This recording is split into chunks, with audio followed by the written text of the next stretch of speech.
Dana White and the UFC brass are gun-ho on giving Israel Adesanya an immediate rematch against Sean Strickland after he just got dominated from pillar to post in one of the greatest upsets we've ever seen in the UFC. And the fans are pushing back, but I'm afraid that if we don't come together now as a whole, Israel Adesanya is going to get one of the most undeserved immediate rematches ever for two reasons. Number one, there's this notion that Adesanya has been a dominant champion, and because he's lost the belt, or according to Dana White and the UFC brass and all of Adesanya's fanboys, just lost the belt, which is a whole crock of shit because he lost to Alex Pereira last November, beat him in a rematch, and just lost to Sean Strickland, meaning he's lost 2 out of his last 3 fights. He's been giving the benefit of the doubt way too many times. I am fucking sick and tired of acting like Israel Adesanya is some kind of dominant champion where basically every other fight, there's either a loss, a real L on his hands. And we're talking about Jan, we're talking about Pereira, we're talking about Sean fucking Strickland, for goodness sakes. And if it's not a loss, it's some kind of a boring snooze fest. On top of that, Dana White has told us that Adesanya just didn't look like himself. He had an off night, and that could be it. Maybe Izzy just had an off night. Let's give him the benefit of the doubt. No, I think you do the rematch, absolutely. I mean, the rematch is interesting. That could be the thing, too. You know, when you think about you're going into the Pereira fight, such a big fight, you know, and you've been in there with this guy so many times, and then you overlook Strickland, and you come in and you know. Adesanya just didn't look like himself. He didn't look like himself against Cannonier. He just looked a little flat. He looked a little off tonight against Jan Blachowicz. He just didn't really have it against Whitaker tonight. I think we need to give him another chance. You know, don't write him off yet. He's still a dominant champ. I'm fed up with hearing the same bullshit every time he fights. And the purpose of me making this video is to basically let you guys know that this is not a case scenario where Adesanya is a dominant champion. He's not a dominant champion. He's had a couple of dominant performances. That's it. In fact, the only impressive victory he's had throughout the past few years is against Alex Pereira, and it was a beautiful victory, but guess what? That was his immediate rematch. He just tried to defend the belt again, and he lost to Sean Strickland. And I would completely understand if there weren't any other contenders making noise in the division, and Adesanya, clearly he's still a big name. You could put that fight together, but we have Dricus Du Plessis, who just beat Robert Whitaker, for Christ's sakes. Robert Whitaker, that's basically the middleweight equivalent of Max Holloway. What do I mean by that?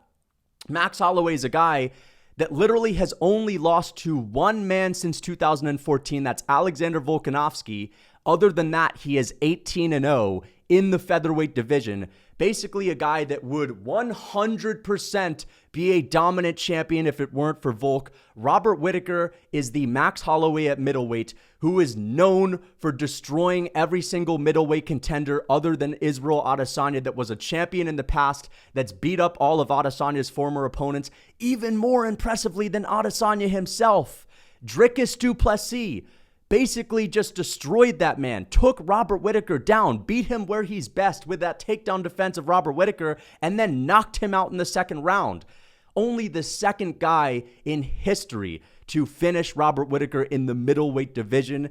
That is a guy that's making noise. That is a guy that stirred up the pot a little bit and had some controversy with Israel Adesanya, and since then his name and his value and his stock has skyrocketed.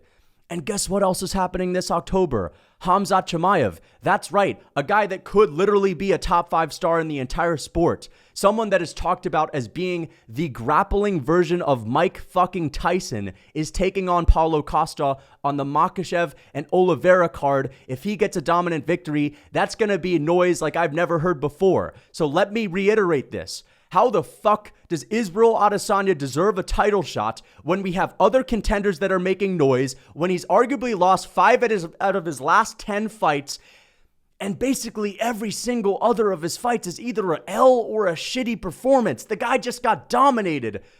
Does he really deserve a title shot? I would understand if it's Alexander Volkanovski dominating Max Holloway, dominating TKZ, dominating Brian Ortega, dominating Yair Rodriguez, then losing to Ilia Topuria. Okay, give him the benefit of the doubt. He's a champ. He's never lost in the featherweight division. Give him a rematch. Adesanya's lost at middleweight twice now.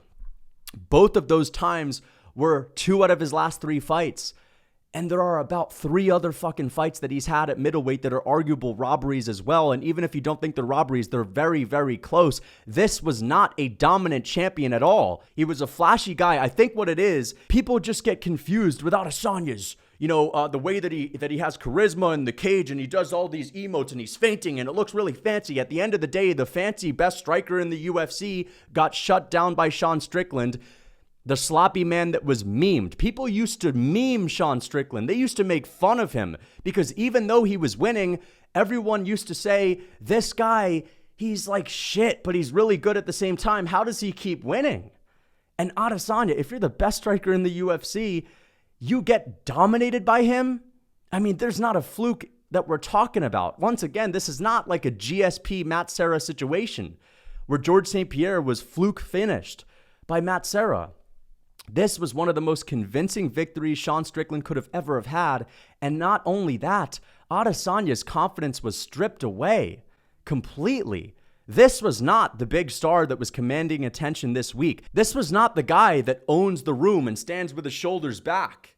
Not at all. What I saw this week was all the controversy surrounding Adesanya's name. Pair that with the fans booing him in Australia. Pair that with the fact that Sean Strickland's trash-talking him and making him feel insecure. I saw a guy at weigh-ins that had his shoulders slouched over, his lips were quivering, and the second he got into the cage, I saw that he was a little bit uncomfortable, and I was saying this on my live stream yesterday. Before Sean Strickland knocked this man down in the first round, I said to myself, hold up. Adesanya does not look right here. He looks a little nervous. He looks like he's tense. I genuinely think that Sean Strickland got in his head so much that Adesanya freaked out when he couldn't put Strickland away and he started facing some kind of adversity via not having as much success as he thought he was going to have. And he got broken by Sean Strickland. We have other contenders that are making noise in this division, and the UFC thinks that Adesanya is some fan favorite. He's hip with the kids. This is another thing that they're standing behind. Adesanya's just hip with the kids. People love him. He's the TikTok guy. He's going to bring in all the Gen Z people. Bro, let me assure you of this. Gen Z, and I can't speak for all of us, but Adesanya is seen as the #1 cringe lord in the UFC. People do not like him. Not only do some people think he's cringy, they think he's an utter creep. People have been rooting against this guy for forever. I know he has a lot of fans. I know he's a big name. He's a polarizing guy. Even if he fights Sean Strickland in a rematch, it's going to generate a lot of hype. But come on, just read the room. Look at the numbers that Sean Strickland is doing. Look at the numbers that, Dricus Du Plessis and Khamzat Chimaev are doing as well. They are going to have big fights. And even if you want to make the argument that Adesanya should be given the immediate rematch just from a pure business standpoint, he's going to lose that fight. I have a better idea. I don't think that Sean Strickland is going to lose to Adesanya now that he has this confidence boost and now that Adesanya just got beat up badly by this guy that wasn't even close to being on his level in the mind of everyone else. I know that had to hurt him badly. I mean, this guy is so embarrassed right now. He couldn't even show his face for more than 30 seconds at the press conference. I genuinely think that he went into that press conference after the fight yesterday, in which he got up 30 seconds into it and said, my coach is going to take over. I think he was actually planning on giving a speech, and he just was too shaken up in front of the media. He just got too embarrassed in that moment that he shelled up and he left. That's a man that just got his confidence destroyed. If you want to give Adesanya a chance to remain as a big star, I think that the best thing that you can do is put him in a fight night main event in Auckland, New Zealand. Have Dan Hooker be the co-main event. Give Adesanya a good name, like maybe a Robert Whittaker rematch. The winner gets a title fight. You know what I mean? Something like that. Or a trilogy with Robert Whittaker, I mean. Or let Adesanya take some time off and put him on UFC 300 as a feature fight with Robert Whittaker. I think that would be great. Robert Whittaker wants that fight back badly. But my point is, man, Adesanya is a broken guy. He's going to have the same controversies brewing up every single time he fights. Because here's the thing, the people that don't like Izzy, they're going to make it clear during fight week. You know what I mean? They're going to bring all that same stuff up that Adesanya doesn't really deal well with. And you can say this and that. You can say Adesanya, he doesn't react, he responds. At the end of the day, he looked really uncomfortable this week, and Sean Strickland's going to shit talk him again. So guys, this is what we need to do. And I see the whole MMA community basically kumbaya. They're all in agreement with this. And I'm talking about even people like DC. And that's a guy that's grandfathered into the MMA world. He's saying that Adesanya doesn't deserve an immediate rematch. He's saying that it's time for the middleweight division to move on a little bit. We have other contenders. We've given Adesanya so many other chances. We've given him so many chances to redeem himself after stinky decisions left and right. And not only is DC saying it, I'm saying it, MMA Guru is saying it. For goodness sakes, MMA Joey.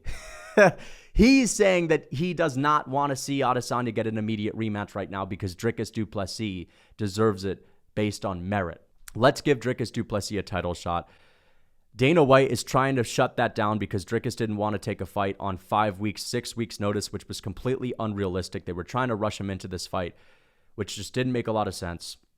Sean Strickland's not going to give a fuck. He's going to fight whoever's in front of him because at the end of the day, as long as they pay him, he's showing up.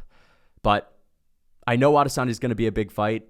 Even if you're an Izzy fan, I'm telling you right now, that's not looking good for him in a rematch. I think he should get his confidence back with another fight. And again, the fans aren't really fucking with Izzy right now. We don't want Izzy to get another title shot. We need to come together. We need to make ourselves heard. Please, we need new title fights in the UFC middleweight division. And let's make sure that we make ourselves heard. Until next time. What is up, guys? It's Lucas Tracy MMA here, and I want to let you guys know that I have something for you, and that's a real food cookbook. Because if you're walking around looking like Chris Dawkins, you got to get that weight off. I don't know if you think you're DC or something, but most people usually don't perform at their best when they're walking around with 30% body fat. So if you're trying to lean out and you still want to eat good, tasty comfort foods, well, you could check out my Real Food Cookbook because I've made it a purpose to have good, tasty foods that you can still eat just without all the processed bullshit, without all the processed ingredients like soy and seed oils. So guys, check out the Real Food Cookbook. Use code MMA for 30% off. The link is in my description. Don't forget that discount.